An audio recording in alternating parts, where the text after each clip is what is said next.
From VOA Learning English, this is the Education Report. Women in Northern European nations are closest to equality with men in education, health, and wages. That is the finding of a report from the World Economic Forum. The United States is 28th on the group's list. Recently, President Barack Obama said, the government will require large businesses to report how much they pay men and women. This information will be used to target companies that pay women less to do the same jobs. The report found that women worldwide continue to fall behind men on wages. Based on current estimates, they will need 126 years to catch up, according to the report. Women are making progress, but they still only earn what men did 10 years ago, the report says. The World Economic Forum measured the differences between men and women on health, education, political power, and economic prospects. Of the 145 nations studied, women have not realized equality in any of the nations included, says the report.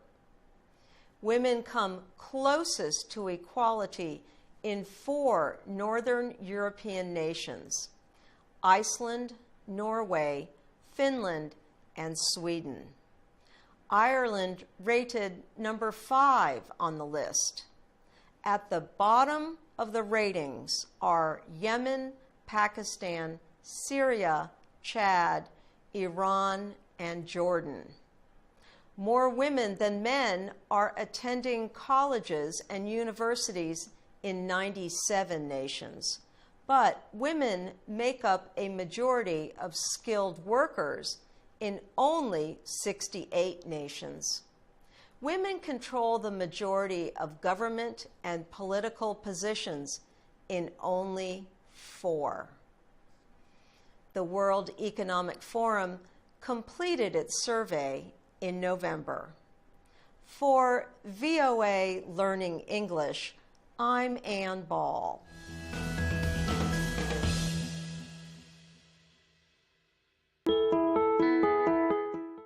From VOA Learning English, this is the Economics Report. Bitcoin is a digital money created in 2009 by a software developer called Satoshi Nakamoto. No one has ever met Nakamoto. It is not known if the mysterious developer is one person or several. Bitcoin is not printed money. The currency is created on computers by a community of users around the world. The website CoinDesk.com says anyone can join. The community takes care of the business deals made with the digital currency.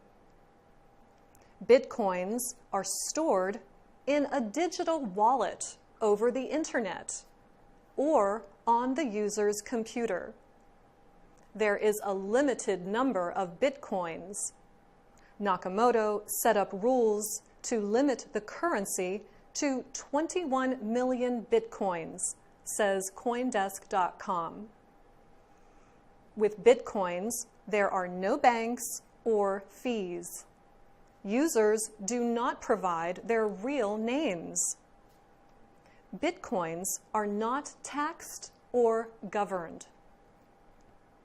Money.com reports that people like Bitcoins for buying drugs and dealing in illegal activities.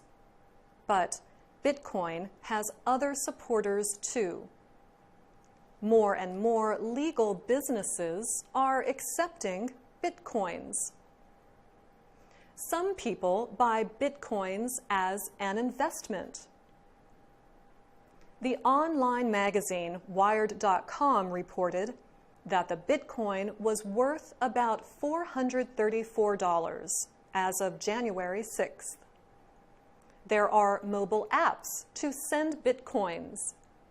This is similar to sending cash online. It is fast and easy, and you can set up a Bitcoin address quickly with no fees or questions asked. Bitcoins are popular around the world. The company Juniper Research says there were 1.3 million Bitcoin users in 2015. It estimates there will be 4.7 million users by the end of next year. For VOA Learning English, I'm Ana Mateo.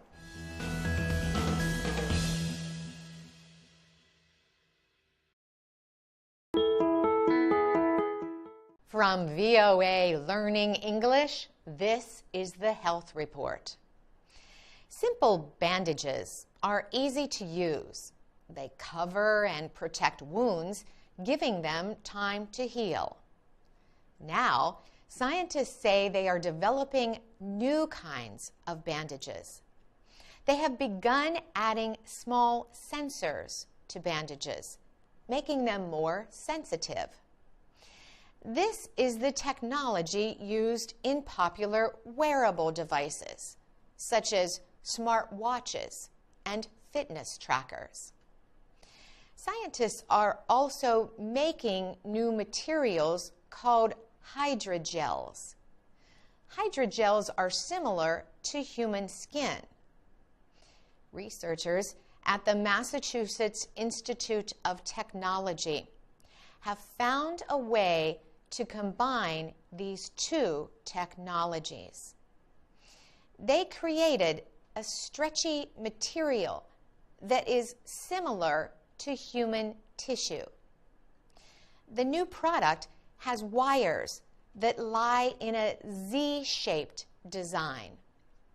The wires connect to the electronic sensors and stretch easily without breaking contact to the sensors.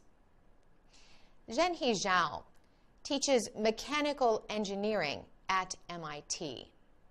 He says the resulting product becomes a type of smart wound dressing. It can react to changes in the skin around it.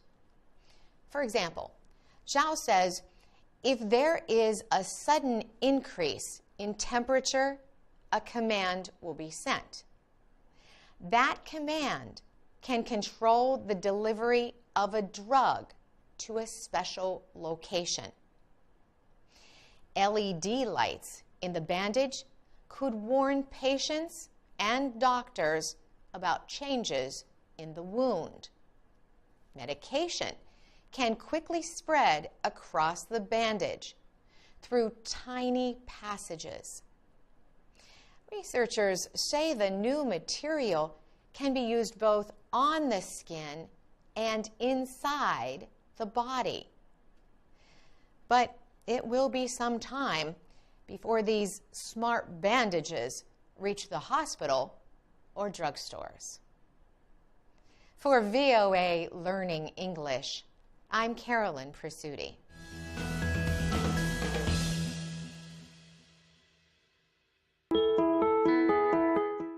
From VOA Learning English, this is the Health Report.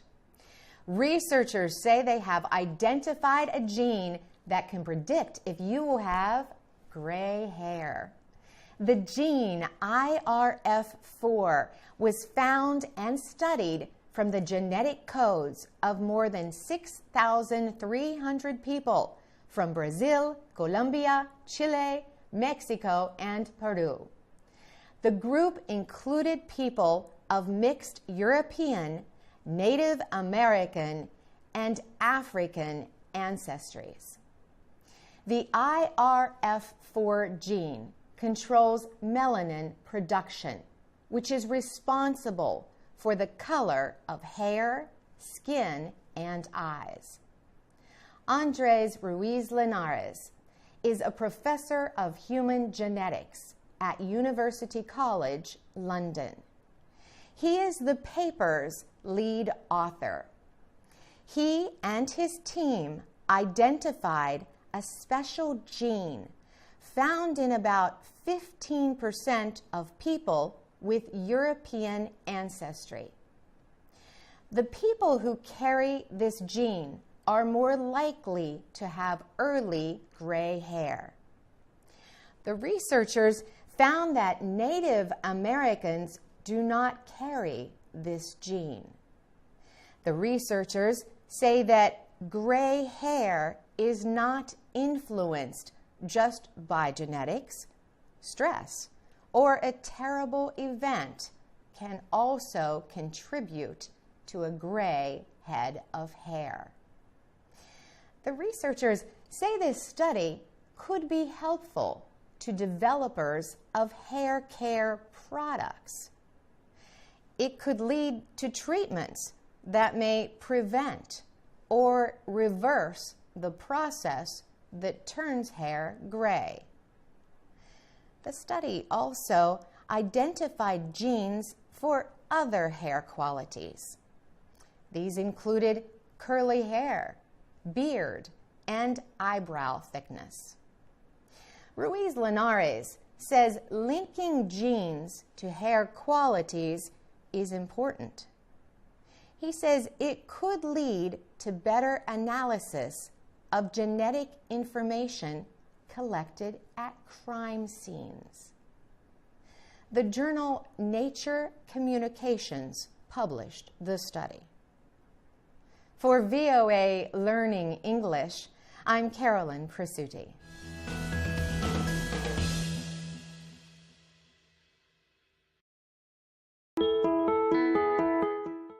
From VOA Learning English, this is the Health Report. Dying of a broken heart sounds like the ending of a sad love story, but it actually happens.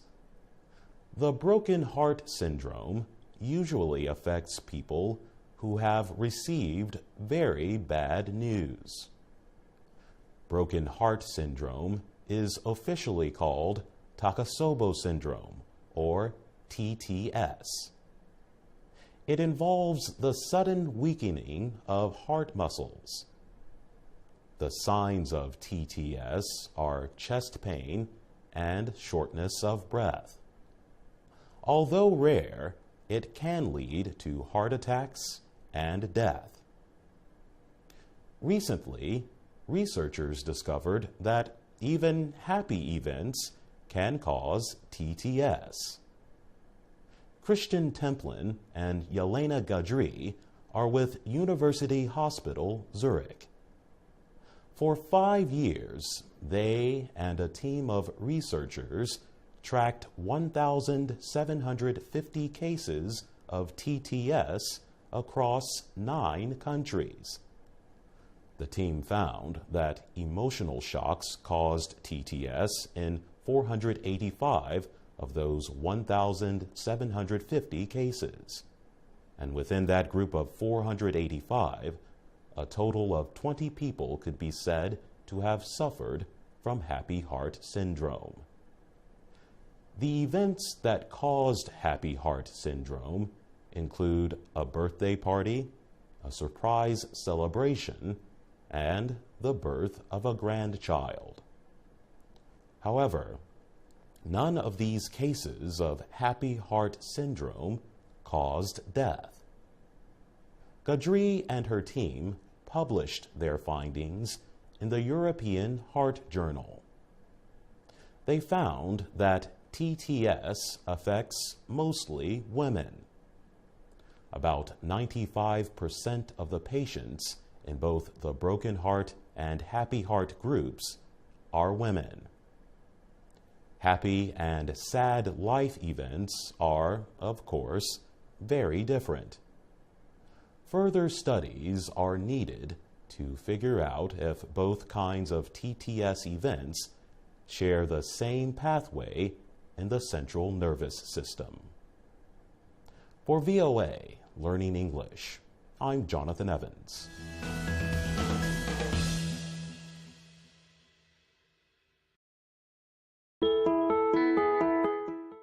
From VOA Learning English, this is the Health Report.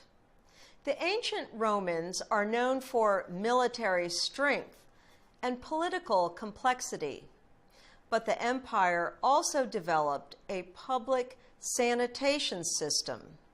The Romans built public latrines or toilets with many seats and washing areas. They also brought in fresh drinking water and warm water for cleaning. They even had laws to keep the towns free of human and other waste. But new archaeological research shows that baths and public toilets with washing areas did not lower disease rates. In fact, some diseases slowly increased compared to the period just before Roman rule of Europe. Piers Mitchell is with the Archaeology and Anthropology Department of Cambridge University in England. He led the new research. The findings suggest that Roman toilets, washing areas, and sanitation laws had no clear benefit to public health. Mitchell gathered evidence of insects in ancient latrines and human burials. He also examined combs and cloth from archaeological digs across the Roman Empire. Although the Romans were known for regular bathing, Mitchell found lice and fleas were just as widespread as in earlier times. So, why did the Roman development of sanitation systems fail? Mitchell says it may have been the warm waters of the bathhouses that people shared.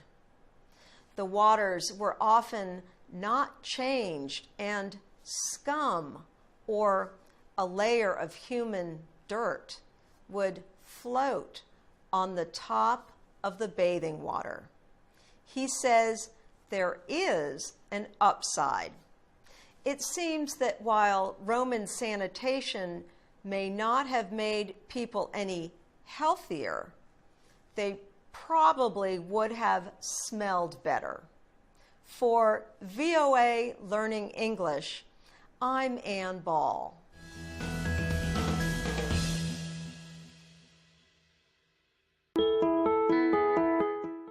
From VOA Learning English, this is the Health Report.